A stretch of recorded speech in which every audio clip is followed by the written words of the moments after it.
Governor? Well, I've enjoyed tonight's debate, and I think there was a lot of commonality here. And I'm sympathetic to misspeaking on things, and I think I might have with the senator. Me too, man. There's one though that this one is troubling to me, and I say that because I think we need to tell the story.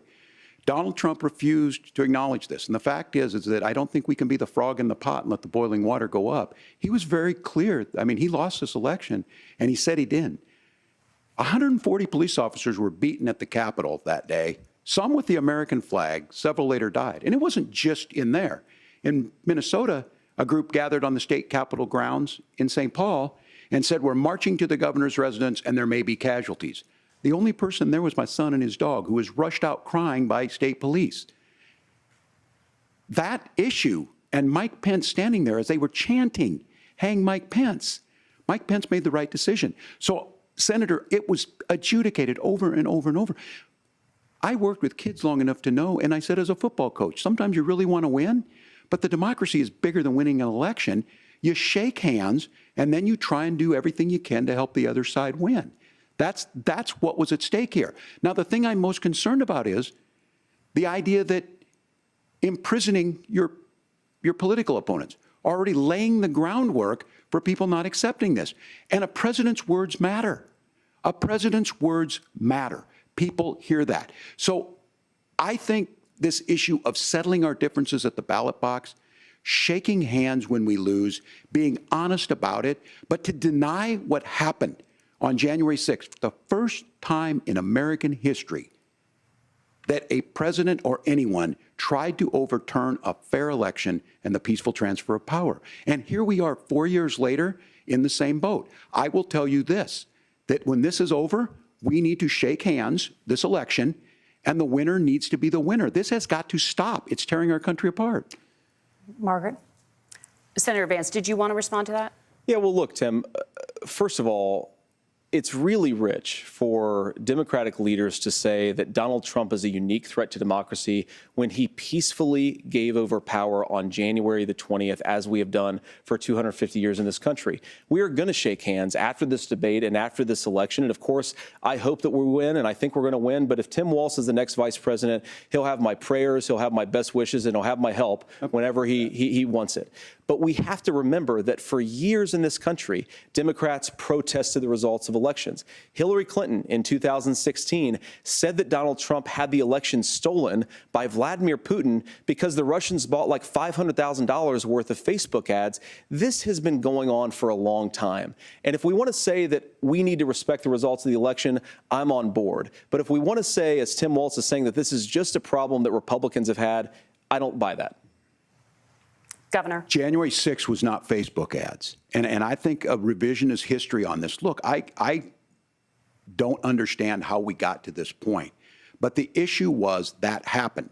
Donald Trump can do it. And all of us say there's no place for this. It has massive repercussions.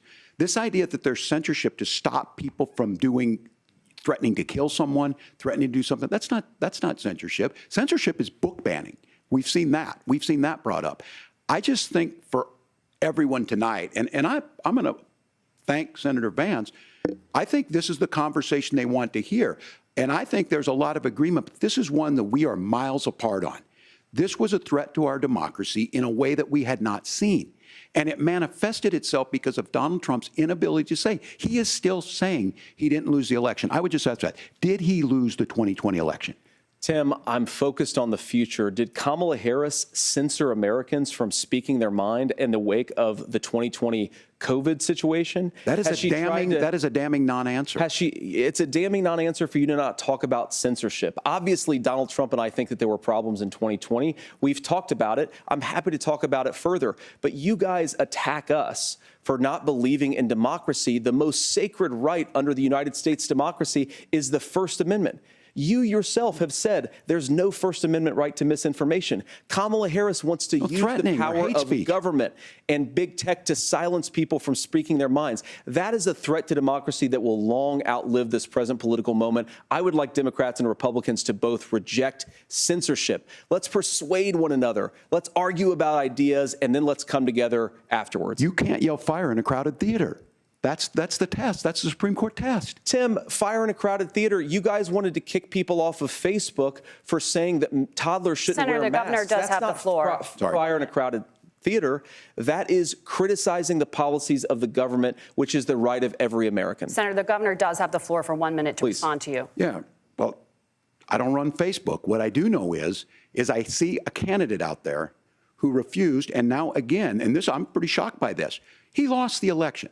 This is not a debate. It's not anything anywhere other than in Donald Trump's world. Because look, when Mike Pence made that decision to certify that election, that's why Mike Pence isn't on this stage. What I'm concerned about is, where is the firewall with Donald Trump? Where is the firewall if he knows he could do anything, including taking an election, and his vice president's not going to stand to it? That's what we're asking you, America. Will you stand up? Will you keep your oath of office, even if the president doesn't? And I think Kamala Harris would agree. She wouldn't have picked me if she didn't think I would do that, because of course that's what we would do. So America, I think you've got a really clear choice on this election of who's going to honor that democracy and who's going to honor Donald Trump. Governor, your time is up. Thank you, gentlemen.